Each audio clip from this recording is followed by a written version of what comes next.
नमस्कार मंडळी, मी स्मिता. आता थोडासा वेगळा व्हिडिओ आहे. कसं आहे की आपल्याभोवती अनेक समस्या असतात, पण त्यासाठी आपल्याला काही थोडं करणं शक्य असतं का, हे आपण विचारात घेत नाही. ते मोदींनी केलं पाहिजे, सरकारने केलं पाहिजे, कॉर्पोरेशनने केलं पाहिजे, हे केलं पाहिजे, ते केलं पाहिजे. पण मी काय करू शकतो? खरं तर हा एका मोठ्या जमावाचा भाग आहे. असे अनेक मी जर एकत्र आले आणि चांगलं काम करायला लागले तर बदल सहज होता. तर त्यापैकी एक असा आहे की नदी स्वच्छता. बरं का, माझी एक यंग मैत्रीण आहे, तर तिने नदी स्वच्छतेचा उपक्रम केला होता आणि त्यासाठी मला बोलवलं होतं. मी गेले होते. पहा तुम्हाला कसं वाटतं आहे. पण खरं सांगू का की हे काही सोशल वर्क म्हणता येणार नाही. हे सोशल असणं आहे, समाजाभिमुख असणं आहे, स्वतःसाठी काहीतरी धडपड करणं आहे, दुसऱ्यांसाठी नव्हे. आपण आपल्या पिढ्या असं म्हणा, आपली मित्रमंडळी, नातेवाईक असं म्हणा, मग तुम्हाला ते जाणवेल. आपण इतके फटके खाल्ले पर्यावरणाचे, तरी देखील आम्ही नुसत्या व्हॉट्सअपवरती फॉरवर्डवरती खूप आनंद मानतो. आणि खरं म्हणजे बारीक बारीक गोष्टी करण्यासारख्या असतात. तर त्यापैकी घरात बसूनसुद्धा तुम्ही पर्यावरणासाठी कितीतरी गोष्टी करू शकता. त्यासाठी मी सांगीनच, पण म्हणजे अगदी नदी बचावासाठी सुद्धा घरात बसून तुम्ही अनेक गोष्टी करू शकता. पण आत्ता हा व्हिडिओ बघा आणि सांगा मला कसा वाटला ते.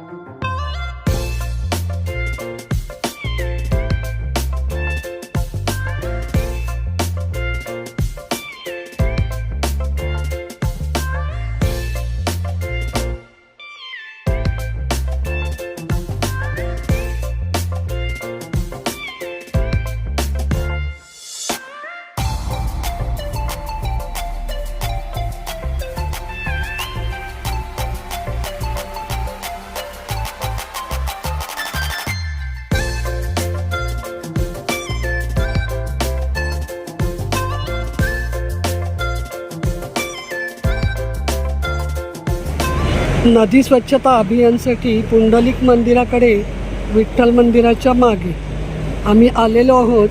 आता बघूया इथे काय काय आहे ते. बरं का, माझ्या एका छोट्या मैत्रिणीने मला बोलावलं आहे. आम्ही दोघं आलो आहे.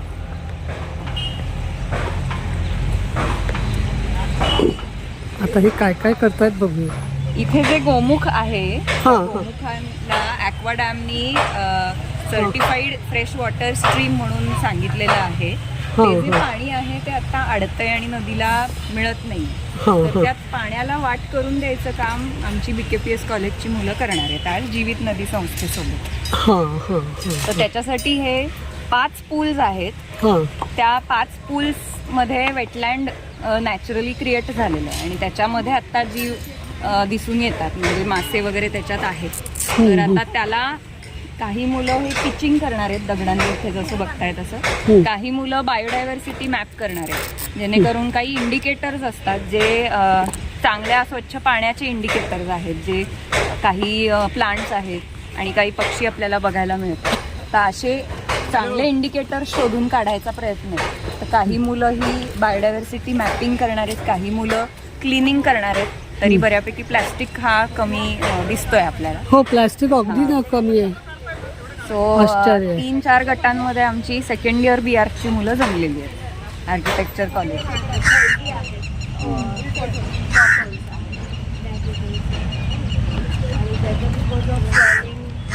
किती जवळ मोठ्या बिल्डिंगा बांधल्यात पहा.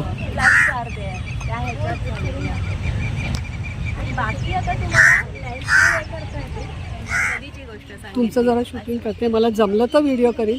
माहिती नाही नाही नाही, ही माहिती चांगली आहे ना, म्हणजे कोणापर्यंत पोचावी. मला जमलं तर करीन.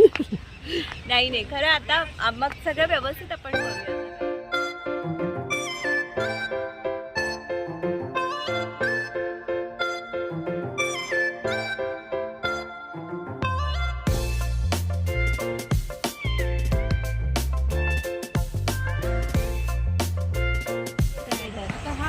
हे शेरणी नावाचं रोप आहे. हे कितीही पूर आला तरी तग धरून राहतं याच्यामध्ये, बरं का. हे वैशिष्ट्य, हे पानकळीस आहे, टायफा म्हणतात, अम्ब्रेला म्हणून आहे. म्हणजे छोटे छोटे श्रब त्याच्यात पिवळी छान फुलं येतात. बऱ्याचशा याच्यात लँडस्केपिंग साठी वापरतात. हां हां. That is also non native. इथला नाहीच आहे प्लेन टायगर बटरफ्लाय का? प्लेन टायगर ते हळदी कुंकूवर बसतं. हा, अंडी घालतात. बर बर बर बर.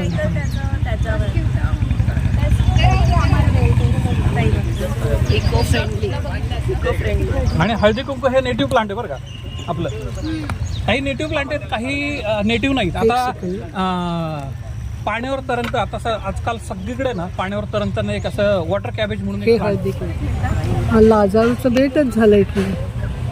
आणि हे हळदी कुंकू आहे, समोर ते फ्लॉवरिंग आलं ते. हे काय आहे, त्यांना ते टेबल मध्ये लिहायचंय. नॉन नेटिव्ह हळदी कुंकू आणि काँग्रेस फुलं लाजाळूचे. कुठलं हे का?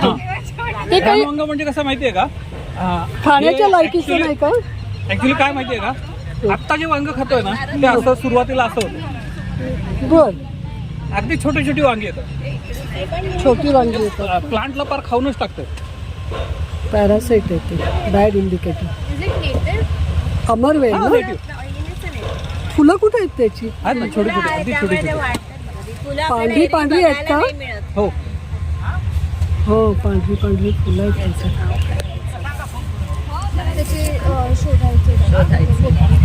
पांढरे फुलं दिसतात का? हा, तो रेल्वे क्रिपर म्हणतात त्याला. कसाही वाढतो म्हणून तो रेल्वे क्रिपर किंवा आयपोमिया. आणि त्याचं चांगला चांगला. एरंडेचं कशाचं तेल बनवतात? बियाचं? बियांचं बरं. Just good indicator. ते जास्त पाण्यात वाढतं का एरंडेलचं? नाही एरंडा असा ड्राय क्लायमेट मध्ये. इथं काय एकही ते दिसणार नाही. क्रीपरचं सांगताय, क्रीपर. एरंडावर फुलपाखराची खाऊन आळी ते बसते फुलपाखरू बरं का. राहतात ते. पण ते क्वचितच पाणथळ जागी असतं, त्याला कोरडं लागतं. हा नागरमोथा ते काढतायत पहा. अगं बाई, असा इतका वाढतो पाण्याच्या ठिकाणी. त्याची गाठी दिसत नाही त्याच्यात. आणि तो साफ करतो का हे पाणी हो आळूप्रमाणेच? हो. हा नागरमोथा आहे. नागरमोथा कशाला माहितीये का? तर उठणं असतं ना, त्याच्यात सुगंधी वास. ओके. आणि याच्यात शिकेकाईत पण घालतात ना, शिकेकाईत नागरमोथा, कापूर कचरी. आणि नागरमोथा ओळखायचा कसा? दिसतोय तर हे ग्लास आहे गवतासारखं. आणि त्याला अशी फुलं येतात छोटी. हा, त्याच्यावर ओळखायचा का? त्याची फ्लॉवर बघितले नील का? ब्राह्मी आहे. फुलं बघितले का छोटे छोटे? जांभळी जांभळी फुलं आहेत त्याला, छोटीशी. हा हा, त्या धार्मिक विधी माका आहे बरं का. बाजार होतो. पण इथं राहत नाही, कारण इथे शेवटची क्रिया करताना ते माका लागतो, तेव्हा लोक तोडून नेतात, त्यामुळे तो टिकत नाही. ही गुळवेल आहे, ती फोटो काढते ती. लोक काय म्हणतात की ते बोंड खाल्लं की अक्कल येते. काही फरक पडणार नाही. हा, पण एक आहे की तोंड जर आलं ना तर त्याचं ते बोंड चावलं आणि ते लाळ गाळून बाहेर टाकली तर सगळं त्याचे पोट पिवळ्या फुलाचं आहे ते. तिखट खाल्लं तर काही अक्कल करा. हा अक्कल करा बरं का. प्रवाहात अगदी हात घालून सफाई चाललेली आहे. काही जणी हे पेंटिंगचं काम करतात, प्रवाहाची सफाई करतायत. त्याला साईडनं दगड लावलेत आणि डायव्हर्सिटीचा अभ्यास करतात. निराशी मॅडम त्यांना सांगतात.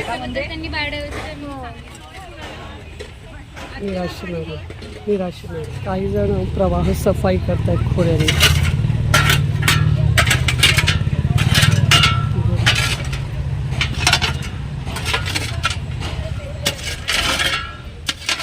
सुंदर देव.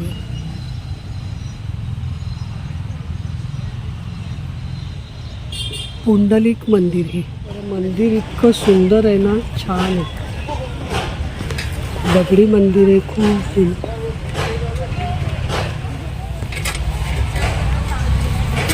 ते मंदिरातल्या आतला गाभारा आणि तिथे पितळेचं का तांब्याचं आहे ते हे शिवलिंग.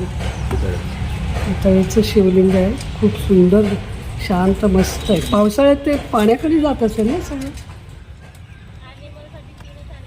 पण तो छोटा साईज आहे, हा ना खरं अजून मोठा पाहिजे होता, माहितीये का? हे जे किडे दिसत आहेत बारीक इथे तरंगताना दिसत आहेत, हे तरंगताना किडे दिसत आहेत, हे बोटमन आहेत. हे जस्ट पाण्यावरती फ्लोट झाल्यासारखे तिथंच उडत आहेत बरं का. आणि 6 पायात आहे, ते 6 पायात ना ते असे त्याचं डिझाईन आहे की ते फ्लोट होते. ते बायोडायव्हर्सिटीचं चांगलं उदाहरण आहे. मोठी झाली की त्यांना बरोबर कळतं की आता पाणी कमी मला व्हायला लागलं, आमळ्या कॅट नदीत जायचं. अंडी घालायला पाण्याच्या विरुद्ध जाऊन शेतातल्या पिल्लं डबक्यात घालण्यासाठी. अंडी घालतात. हा, आणि ते मरतात तिथे.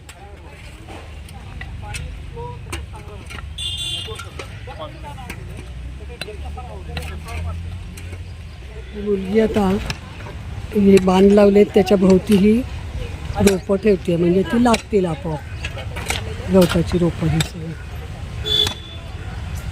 अशा पद्धतीने ती बांध पक्का केला तिने. मुलींनी गुळवेलीसाठी असा कमान केली आहे बरं का. इकडचीच लाकडी काठ्या शोधून तिकडून वळून अशी वाहत येते, चॅनल आहे नदीचा. पाण्याला छान फ्लो आहे. पाण्याचा फ्लो दिसतोय का तुम्हाला? अजूनही दाखवते. पहा तिकडून वाहत येते. सगळे बगळे बसलेत बरं का, पांढरं दिसतंय ते. पाण्यात काही फारशी घाण नाही आहे आणि पाण्याला चांगला फ्लो आहे त्यामुळे. हे पहा.